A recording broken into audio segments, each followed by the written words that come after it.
Le quart d'heure lyonnais, toute l'actualité chaque matin. Parce que Lyon demain se dessine aujourd'hui, voici l'essentiel de l'actualité. En ce jeudi, nous sommes le 22 avril. 22 avril, c'est le jour de la Terre. L'équipe de Lyon demain a décidé de créer un nouveau média. Nous en parlerons dans cette édition. D'ici à l'année prochaine, Lyon Parc Auto va doubler l'offre de stationnement sécurisé pour les vélos dans ses 16 parkings. Notre invité, Fabien Bagnon, président de Lyon Parc Auto. Le nombre de malades de Covid-19 hospitalisés en soins critiques a très légèrement baissé hier en France. Les terrasses et certains lieux culturels pourraient rouvrir progressivement à partir du 17 mai. La foire de Lyon 2021 annulée, comme en 2020. Deux ministres à Lyon aujourd'hui, Emmanuel Vargon et Brigitte Bourguignon. Les deux ministres veulent s'inspirer de ce qui existe déjà à Lyon, notamment en matière de dépendance des personnes âgées.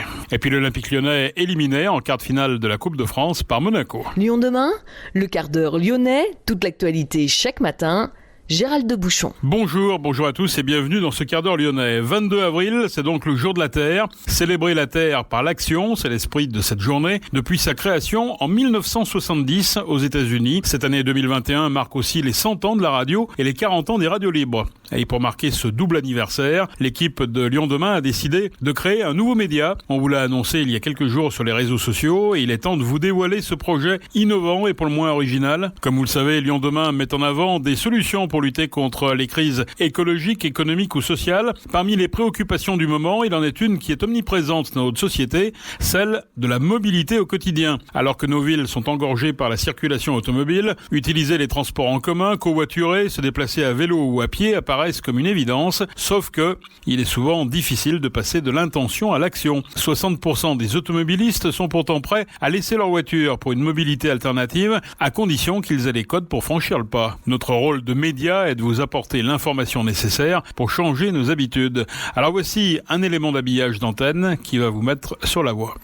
La radio 100% vélo, c'est Vélo Radio. Voilà, en ce jour de la Terre 2021, ce sera la naissance donc de Vélo Radio, une radio thématique dédiée au vélo et aux mobilités douces, trottinettes, marche à pied, segway et autres gyropodes. Nous évoquerons des initiatives locales puisque nous sommes à Lyon et que notre ville s'est montrée précurseur en la matière. On se souvient de Vélove dès 2005, mais aussi des nombreuses avancées ces dernières années en faveur du vélo et des modes doux. Et cela ne fait que commencer. Nous voulons aussi vous faire découvrir des expériences dans d'autres villes, départements ou pays. Sur Vélo Radio, nous parlerons de tout ce qui tourne autour de la bicyclette, les équipements, les aménagements, les métiers, les bonnes pratiques, la sécurité, la santé, l'histoire et même la mode. Bref, tout pour vous inciter à adopter un mode de déplacement qui correspond à notre temps. Vélo Radio est disponible sur application, sur internet, véloradio.fr, mais aussi en podcast et sur les principales plateformes d'écoute. Un des freins au vélo, c'est le vol, un véritable fléau qui touche toutes les villes.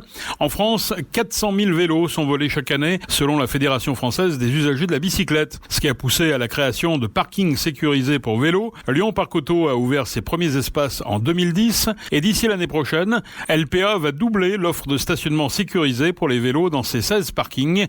À l'occasion du lancement de Vélo Radio, nous recevons Fabien Bagnon, vice-président de la métropole en charge de la voirie et des mobilités actives, mais aussi président de Lyon Parc Auto. Bonjour Fabien Bagnon. Bonjour. Alors effectivement, LPA c'est Lyon Parc Auto, on pourrait presque dire vélo aussi, parce que vous avez décidé de mettre le gros braquet, comme on dit, sur le stationnement vélo, justement dans vos parcs. Expliquez-nous un petit peu comment ça se matérialise. Il paraît qu'il y a des listes d'attente aujourd'hui pour avoir accès à ces espaces vélos sécurisés. Alors oui, effectivement, il y a une forte demande des Lyonnais, des grands Lyonnais, de pouvoir stationner leur vélo de façon sûre. Et donc ça se concrétise effectivement, matérialise par des listes d'attente, notamment dans les parkings de la Presqu'île. Et du coup, depuis que je suis effectivement président de LPA, j'avais assez rapidement passé la commande d'augmenter de façon très significative le nombre d'emplacements vélos, avec un doublement d'ici mi-2022 du nombre de places de stationnement sécurisées dans les parcs LPA. Quels sont aujourd'hui les services que vous proposez quand on se présente avec un vélo, quand on a un vélo à stationner? Actuellement, on peut bénéficier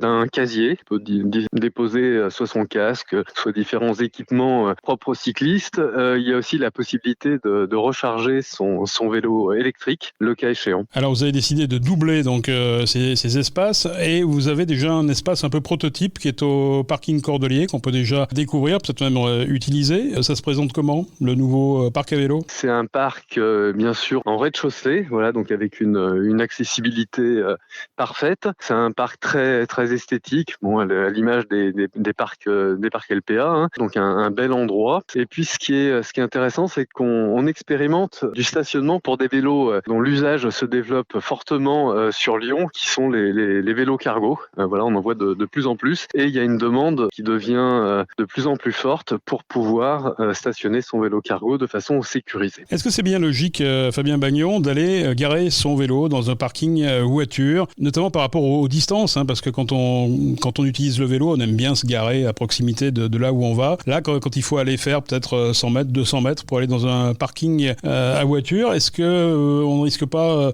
de dissuader un peu les utilisateurs, justement ? Il y a une demande incontestable. Par contre, effectivement, il y a besoin d'y répondre de façon diverse, hein. Donc, il y a les parkings en ouvrage qui doivent continuer à augmenter leur offre. Donc, LPA fait un effort très significatif sur les 2 ans qui viennent. Et puis, il y aura du stationnement dès 2022 en voirie avec des box qui permettront de stocker environ 5 vélos pour couvrir les besoins au plus près des utilisateurs. Et vous pouvez vous permettre, avec ces listes d'attente, avec ces gens qui attendent des places de parking, d'augmenter les tarifs. Ça va être dans quelle proportion ? Est-ce que là aussi, on risque pas d'avoir un effet un petit peu négatif quand même ? Non. Alors là-dessus, on est très rassurés. Donc, on a regardé déjà en France qui se pratiquaient. Les tarifs sont beaucoup plus élevés, hein. Donc, Lyon Parc Auto, c'est 38, enfin, sur la métropole, dont Lyon Parc Auto, c'est 38,10 €. Ailleurs, c'est souvent le double. Voilà. Donc, on prévoit de s'aligner. On le voit, il y a une forte demande. Les gens sont prêts à payer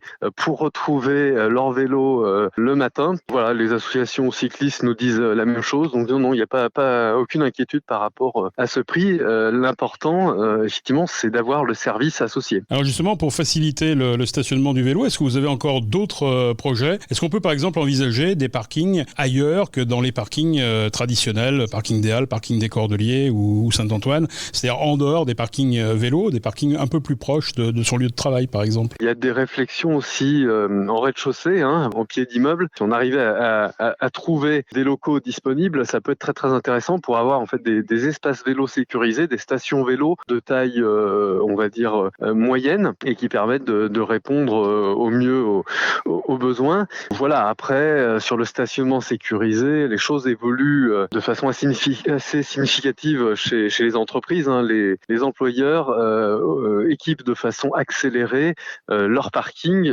suppriment des places de parking pour créer des espaces vélos et on peut considérer qu'ils sont sécurisés puisqu'ils sont dans le bâtiment. Le parking Saint-Antoine va être un petit peu précurseur, c'est là qu'on va retrouver le plus d'espace pour vélo, puisque c'est le parking qu'on va pouvoir découvrir bientôt, c'est au mois de juin, hein, l'ouverture. Oui, alors ça sera une belle offre effectivement de stationnement, en termes de stationnement vélo, puisqu'on aura 200 places, hein. Puis on peut d'ores et déjà annoncer qu'elles sont ouvertes à la réservation, donc les personnes peuvent déjà demander un abonnement à Saint-Antoine. Voilà, le projet prévoyait initialement 140 places, nous portons le nombre de places à 200 et j'ai également demandé à ce qu'on regarde la possibilité à terme, plutôt sur la fin de ce mandat, donc autour de 2025, de passer à 400 places au total. Merci Fabien Bagnon, président de Lyon Parc Auto, d'avoir répondu à nos questions sur Lyon Demain et sur Vélo Radio. Merci beaucoup. Merci. Vous l'avez compris, Vélo Radio n'est pas réservée aux passionnés de vélo, elle est surtout tournée vers celles et ceux qui sont prêts à franchir le pas à condition d'être accompagnés. Avec Léo Ballery, nous avons rencontré un jeune homme au parcours pour le moins atypique. Il n'a pas hésité à franchir le pas entre une profession confortable et une activité à vélo. Partons à la découverte de Jean Do, laveur de vitres à vélo. Je vous propose de partir à la rencontre de Jean-Dominique Rotella. Il s'est lancé depuis plusieurs années dans un nouveau métier, celui de laveur de vitres, avec la particularité de se déplacer exclusivement à l'aide d'un vélo cargo. Un métier original avec plusieurs qualités, mais dont une en particulier. J'avais des amis qui sont toujours d'ailleurs laveurs de vitres. Ils avaient trouvé justement un emploi où on pouvait avoir un emploi du temps modulable, puisqu'en réalité on est dépendant du temps, on est dépendant de nos clients aussi, parce que si le magasin est fermé par exemple on ne peut pas intervenir. Donc voilà, il y a une souplesse de notre côté que nos clients apprécient. Et puis voilà, c'est un échange en fait. Nos clients s'adaptent, on s'adapte, donc une grande flexibilité. Auparavant, Jean-Dominique était opticien, à l'opposé total de son métier actuel, un changement radical mais réussi. Pourquoi ce changement ? Je souhaitais avoir un emploi du temps beaucoup plus souple, et en fait le meilleur moyen d'avoir vraiment un emploi du temps très souple, c'est d'être son propre patron. L'auto-entreprise m'a permis d'avoir justement ce statut de patron, tout en ayant une certaine liberté et une facilité au niveau de l'administration, etc. Donc déjà première chose, plus de temps. Un métier qui lui réussit au quotidien. Jean-Dominique prend plaisir à rencontrer ses différents clients. Il l'explique, il est souvent satisfait de ce qu'il fait. Alors ce qui me plaît, c'est le contact avec les clients, qui est très très différent du contact que j'avais avec les clients dans l'optique. J'aime beaucoup aussi le fait que je peux intervenir un peu quand je veux finalement, parce que moi j'interviens sur la vitre souvent extérieure. Parfois les clients sont même pas là, je peux intervenir. Il y a ce côté aussi satisfaction. Quand j'arrive, les vitres sont sales, et quand je repars, elles sont propres. Et il y a ce contraste en fait. Donc il y a la satisfaction du travail bien fait. Voilà, on a travaillé dur, mais le résultat est devant nous. Les clients sont satisfaits, on est satisfait aussi. Jean-Dominique se déplace uniquement à vélo à l'aide d'un vélo cargo avec assistance électrique. Pour lui, il y a de nombreux avantages à choisir ce type de mobilité douce entre plaisir et respect de l'environnement. Alors pourquoi le vélo ? C'est très simple.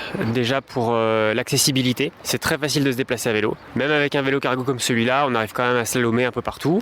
L'autre avantage, c'est que c'est économique. Alors l'investissement de base, ça reste une somme, bien évidemment, mais il n'y a pas d'entretien, un entretien ne coûte pas très cher, il n'y a pas d'essence, il n'y a pas d'assurance, ou une assurance de base anti-vol. La plupart du temps, on est couvert par nos responsabilités civiles ou professionnelles, donc ça reste quand même à la longue quelque chose de très économique. Et puis il y a aussi l'aspect écologique. J'utilise des produits qui sont biodégradables, et puis un système de déplacement qui ne pollue pas. Et le dernier avantage, c'est le plaisir. C'est très agréable de parcourir les rues de Lyon ou de Villeurbanne tôt le matin avec le lever de soleil comme aujourd'hui. On profite vraiment d'un super cadre. Donc en plus, travailler à vélo, c'est agréable. Quotidiennement, Jean-Dominique parcourt en moyenne 30 à 40 km, une sacrée distance qu'il prend plaisir à parcourir. À l'avenir, il souhaite rester maître de son temps. Cette flexibilité qu'il a acquis est le plus gros avantage pour lui. Merci Léo, et rendez-vous sur Vélo Radio. Le reste de l'actualité ce matin, le nombre de malades du Covid-19 hospitalisés en soins critiques a très légèrement baissé hier. Le couvre-feu pourrait être allégé et la règle des 10 km levée à partir du 3 mai. Les terrasses et certains lieux culturels pourraient rouvrir progressivement dès le 17 mai. Le Premier ministre Jean Castex doit tenir aujourd'hui une conférence de presse. Un Villeurbanais de 24 ans a été présenté au tribunal pour mise en danger de la vie d'autrui à la suite d'une rave party dans le parc de la Fessine à Villeurbanne dans la nuit du 1er au 2 avril. À l'arrivée de la police, de nombreux participants avaient pris la fuite. D'autres avaient été contrôlés et en l'absence d'organisateurs désignés, la police avait saisi le matériel de sonorisation. Un jeune homme de 24 ans s'est présenté cette semaine au commissariat de Villeurbanne pour tenter de récupérer le matériel. Il a été placé du coup en garde à vue et a reconnu être l'un des organisateurs de la fête. Il doit être placé sous contrôle judiciaire dans l'attente d'un jugement ultérieur. Au vu de la situation sanitaire et de l'incertitude qu'elle engendre, les organisateurs de la Foire de Lyon ont décidé d'annuler l'édition 2021. L'événement qui avait déjà été déprogrammé l'année dernière était initialement prévu du 19 au 27 juin. L'équipe annonce déjà être mobilisée pour la prochaine édition qui se tiendra du 18 au 28 mars 2022. Innova Lyon, Little Big Fair et Kid Expo sont également annulés. Emmanuel Vargon, ministre délégué chargé du logement, et Brigitte Bourguignon, ministre déléguée en charge de l'autonomie, sont en visite à Lyon aujourd'hui. Elles veulent mettre en lumière les politiques gouvernementales liées à la dépendance des personnes âgées et à l'aménagement de leur logement. Les deux ministres veulent aussi s'inspirer de ce qui existe déjà à Lyon. Il sera notamment question de logement intergénérationnel à Tassin-la-Demi-Lune, à la maison de François Éclair, une résidence autonomie qui accueille depuis 2014 24 personnes âgées de plus de 60 ans pour qui le maintien à domicile n'était plus possible. Les chalets de Montcellard abritent aussi des mamans seules en situation de grande précarité ou victimes de violences avec enfants. Ces familles sont accompagnées par les équipes d'Habitat et Humanisme. L'objectif est d'offrir un répit à ces familles et de travailler avec elles pour leur permettre de retrouver un logement stable et de se réintégrer durablement dans la société avec l'aide de bénévoles de l'entreprise des possibles d'Alain Mérieux. Grégory Doucet a annoncé sur Twitter la naissance de sa fille. Une représentante des générations futures m'a aujourd'hui donné rendez-vous, a écrit le maire écologiste de Lyon sur les réseaux sociaux. Il rappelle aussi que c'est sa première adjointe, Audrey Enoch, qui prendra les rênes de la ville de Lyon le temps de son congé parental. Le maire de Lyon reste mobilisable en cas d'urgence. Grégory Doucet a 47 ans, il était déjà papa de 3 enfants. L'Olympique lyonnais éliminé en quart de finale de la Coupe de France par Monaco qui s'est imposé hier sur la marque de 2-0. Monaco qui rejoint ainsi le Paris Saint-Germain, Montpellier et le Petit Pousset Rumilly-Vallière, équipe de N2, au stade des demi-finales. Le tirage au sort aura lieu dimanche. En basket, en Ligue féminine, l'Asvel boucle victorieusement la saison régulière en s'imposant face à Charleville 66-58. Les Lyonnaises étaient assurées de la 2e place après leur succès la semaine passée face au leader Bourges. C'est la fin de ce quart d'heure lyonnais. Merci de l'avoir suivi. On se retrouve demain, même heure, même antenne. En attendant, restez prudents.